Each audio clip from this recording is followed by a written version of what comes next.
dahil sa bagyong Nika, may ayuda na naman kami. So, ada yun na pa. Ito kami mana sa barangay court ni Kading Pulangging Uranus Street. So, paito kami tamaguho kaming ayuda na tawa na naman kami ni Kadong saday-saday na ticket para makaakong ayuda. So ayun, may mga nasa amang na kaming aliid to na may mga nauko ng ayuda. So ayun, for the ghost na all in person. So bali kay ba ko sila ate Ernierin, sila ate Agnes at saka si ate basta mo na to.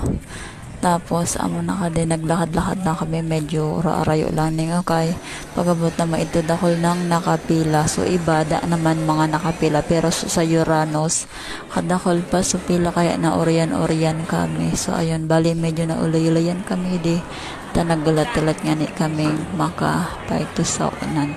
So ayun, bali na ako ta akong gulpi man sa mga tao na siba tarapos na taon siba nagatarambay ta siba naman nagrelat. So bali apon na kadi alas 3 na ning apon 3:20 gid kadi basta. Tapos ayun na, madali na kami ni kadi.